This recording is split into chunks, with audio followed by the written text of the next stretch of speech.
Thank you for joining me for part three of my bumblebee talk. In this, we're going to talk about bee decline and the hazards that bumblebees face, as well as what we can do to help them. So there has been general insect decline across the world, and particularly, of course, entomologists are concerned about bee decline because of all the pollinators uh, that we have that are necessary for agriculture and life in general. But there are some things that we can do in terms of bumblebees and bees in general that will help them survive. And the top two here, habitat loss and pesticides, are something I feel that we can, as individuals, can have a huge impact. So whenever we clear land, we're robbing habitat from the bumblebees. For example, it's not just floral resources, but also overwintering sites and nesting sites. So what can we do? Do we need to have a lawn? Can we establish other things so that there's flowers for the bees to use? Second is pesticides. Pesticides, especially insecticides and fungicides, can have a negative impact on bee populations. Insecticides not only can outright kill them, but they can also be in the pollen that they're bringing back into, or even the nectar that they're bringing back into the colony. And fungicides will be affecting the gut fungi of the insects and can have a negative impact on their populations. So habitat loss and pesticides, I feel, as individuals, we can do something about those. Disease and parasites really comes more from the rearing, at least that seems to be the concern. It's from the rearing and the spread of the bumblebees that we're putting out there for agriculture. So that's something of concern. Climate change is a big picture item. I realize maybe as individuals, there's not a lot we can do to help the bees as it relates to climate change. But there's also some evidence that the bees may be able to respond by moving to a cooler climate. The problem might be, at least the theory is, that the most at risk may be those bees that are at the upper ends, the highest elevations and the highest latitudes, where they have nowhere else to go. So there's still a lot to learn about climate change. And then competition, there's always competition. And if floral resources are very limited, it becomes more intense. But here I'm really thinking about introduced uh, bees.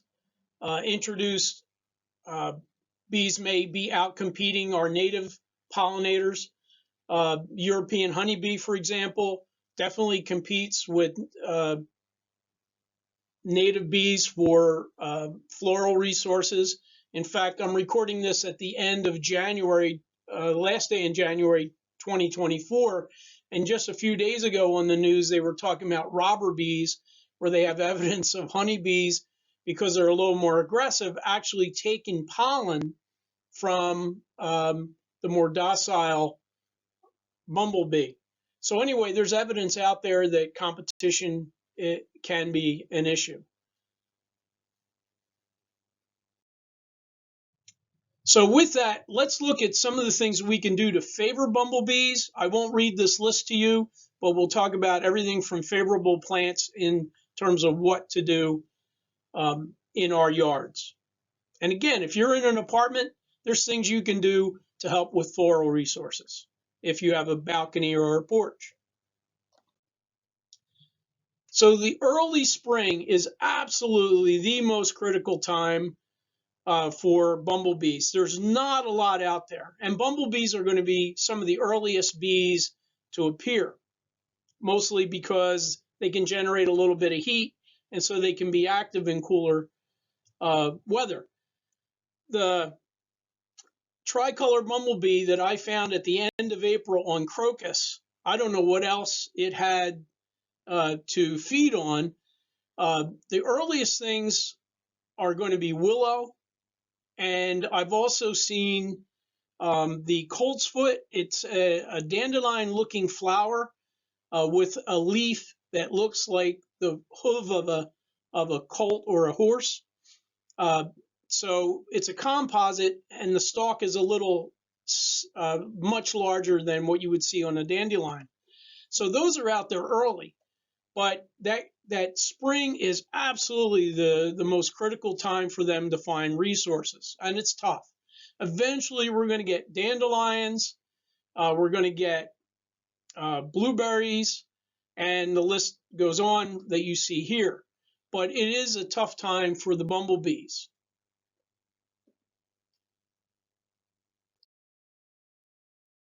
When we get into summer, there's a lot of resources out there. We start to have clover, monarda, or bee balm, et cetera, et cetera. Raspberries are a big source of food. Down at the bottom here, I have blazing star, which comes in later in the summer. Liatris, I believe, is the Latin name.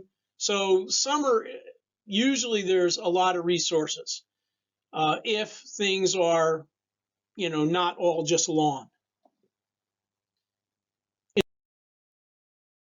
In late summer into the fall, we start to get goldenrod, and then the asters. There's thistle. Monarda is still flowering. And then on the right-hand side here, you're going to see a dandelion relative. Which dandelion exactly this is, I've been calling it dwarf dandelion, but I suspect it's probably fall. I didn't key it out. But at any rate, this actually grows in my lawn and is available. Now, dandelion, the common dandelion that you'll see in the spring, was introduced for agriculture. It's not native, but it's certainly become naturalized. But fall dandelion or dwarf dandelion is available as well. So I want to talk about a thing called No Mow May. This started in the UK as a way to help bees, and then in Minnesota they picked it up. It's been discussed in Maine, and in northern Maine, where I live, No Mow May makes a lot of sense. In southern Maine, it might be more like No Mow in April. Same for the central Atlantic states. But here you can see the backyard in May with the dandelions, and they are available resource for pollinators. And here you can see on dandelion a bee taking advantage of that. But there are other seasons. For example, here you can see August, but even in July, possibly into June, I have hawkweed. So what you're looking at in this photograph is that fall dandelion, but in mid-season, I may have hawkweed, whether it's the orange or yellow variety, and if I get a thick enough patch, I'll just mow around that. And so that provides resources for pollinators. So there are other seasons. So it's just a matter of delaying your mowing a little bit to allow the flowers to help out the bees. Next thing I want to talk about is a bee lawn, and this is firsthand experience with the bee lawn. Here you can see the back of my house. In 2018, I had water in the basement in the spring of 2018, and so it turned out that my drainage tile was completely gone on the far side of the house. So I had that replaced, but unfortunately, my contractor, who's a neighbor, great guy, very honest and fair minded, hardworking guy, came in, but he couldn't get here until like it was late August, early September. So I did seed the side yards because it slopes down, but in the backyard, I waited and seeded in spring and then watered this like crazy. And so what you're going to see is a progression of slides. The problem was this, that the contractor could only get me, it was more like a clay, stony clay soil. And I thought, oh, this is not going to work. And you're going to see gaps. You can see a little bit of that stony clay soil in the foreground, bottom right, of this image. So what it was recommended by the University of Minnesota, who's done a lot of work, are these four plants. Now, if you go to their website, which I cite at the end here, you're going to see they'll give you the recommended concentrations as well. But slow, low-growing fescue, Dutch white clover, creeping thyme, and self-heal. Now, I'm going to drop the self-heal because, number one, you can't get it in the United States. I had to get it. When I got it, it came from Asia, and it did not seem to take. Even though I have self-heal in my yard growing naturally, it hasn't come into this.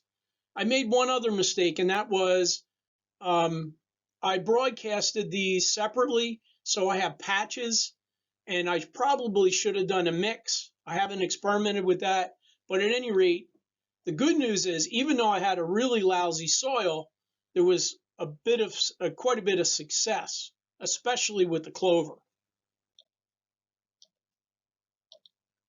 So here you're seeing, this is later in the season, and you're seeing patches here because the clover did really well at first. The Dutch white clover probably took off the best. Fescue did fine, the creeping thyme did fine, but it needed time to establish itself. So this is the following year, and you can see I still have some stony places in this image, and what I did is not mow the whole central strip of this, just to allow it to get pretty well established. And you can see the clover really well, and now you're starting to see the creeping thyme by year 2. And so this is well after 2 years, and what you're seeing is this is right before I mow, and you can see the clover. A little hard to see at this resolution, but there is clover all over in here, and there's creeping thyme. That's that kind of violet color. You may be able to see it out by the swings. There's patches all over the place. It took a little bit longer to flower, but it did get established pretty well. So the recommendation by the University of Minnesota has been 3 inches, to mow at 3 inches of height, and you'll still have flowers. And the problem for me is my mower won't go that high, but I can get maybe 2.5 inches. And so after I mow, here's what you get. Now, it doesn't look great, but there is still creeping thyme, and there is plenty of clover here. And within a few days, I'm going to have a lot more flowers showing up.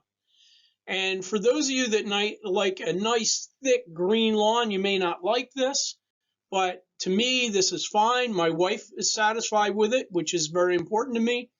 And you'll see the color tone changes with the plant. Now, I think had I done a better job with mixing the seed instead of just broadcasting by hand, it might be a little bit different. But again, the clover got established right away, and the other plants took a little longer, but they're all growing just fine. So that was a bee lawn. Now I want to talk about a bee yard. I will honestly say that my wife does not like this. But I do have permission from my neighbors, so I don't assault their aesthetics. And you can see, if you look on the far right of this image, you'll see my neighbor's white fence. I make sure that I mow about 100 inches away from the fence and within this group of trees. And I have trees to the left-hand side, and then there's some lawn, and then my house. So my wife cannot see this as well until she walks over to the neighbors out in the back there. So I'm looking towards the back of my property, and I have an acre, 208 by 208, just shy of an acre. And this is maybe a 20th of an acre, maybe a little bit more. That what I've done is I've let it go wild, plus I've transplanted in a number of plants. Now I'm still a little shy on flowers in the spring, but this is my June lawn. And now what you're going to see is the succeeding months. So here is July, and it's towards the end of July. You can't see other places. This is St. John's wort that I have in the foreground, and I do have bees on that. And then I have a couple other patches. I could do a better job with that. And you'll see some other plants that have actually seeded themselves in other flowers. When I get into August, I start to get the flowering. So the St. John's wort is done, and now you're seeing a goldenrod. And within a week of this picture, it's going to be widespread over this whole area is goldenrod. I should have waited another week to get a better coverage, a photograph with better coverage. And then I get into September, and everything's pretty much done except you can see the asters now showing up. And I realize this looks a little ragged. My wife doesn't like this too much. What I could have done, and what's a lot of better gardeners would do, you could put a walkway through here with distinct flower gardens, but it could be wild plants. So that's a possibility as well. So don't let my lousy gardening skills scare you away from doing something original, because even in a small space, people can make a huge impact by putting in wild plants or flower gardens. And so anything you can do with wildflowers or flower gardens, even here on the right, you can see crocus. They've had a huge impact on bees in the spring in my yard when there's not much else. In fact, sometimes there's snow here and the flowers are popping up above the snow. So on the left here, you can see this is a linden tree. And of course, this doesn't flower until up here in northern Maine till almost July, only lasts not even 2 weeks. But every insect on the planet is collecting nectar from this very fragrant tree, and great for all the pollinators. So any kind of wildflowers, although bee balm or monarda can be wild, most of these are horticultural varieties, I believe. Even the liatris at the right, the blazing star. And my tricolor bumblebee loves this plant. They are on this plant all the time. I have not seen bumblebees on my monarda. It could be that this horticultural variety isn't as popular with them. I do see hummingbirds on it. And then the bellflower is also very popular with the bumblebees. I see all the species, it seems to me, especially the two that I have most commonly, the tricolor and especially the common eastern bumblebee, will be in here feeding. So anything we can do with flowers is going to help our bumblebees. And just to remind you that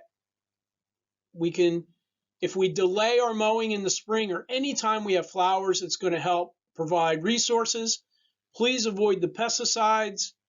Create a bee lawn if you can. If you can't, scratch in. If you have some bare areas, scratch in some Dutch white clover or even some creeping thyme into your lawn. Use native plants if at all possible. The native plants help because if the bumblebees have evolved with them, they're probably used to the toxins that will be found or the compounds that will be found in plants that can be toxic to them. Create some wild plant areas. Avoid disturbing the ground, especially if you have loose areas in your garden. The bumblebee queens, the gines, in the fall will be going in there. And if you're pulling weeds, you may be disturbing them. If you can do it in the spring, great. And then cut flowers. This doesn't help bumblebees, but if you have flower stems, if you can cut them long, you will be helping some other bees and other insects that may be overwintering. So with that, I'll say thank you. At the top here, you'll see the University of Minnesota Extension. They have a website that discusses the planting and maintenance of bee lawns. Then the other two references are from the Xerxes Society about bumblebees. And with that, I will sign off and thank you very much for your interest and for listening to me talk about bumblebees and what we can do to help them.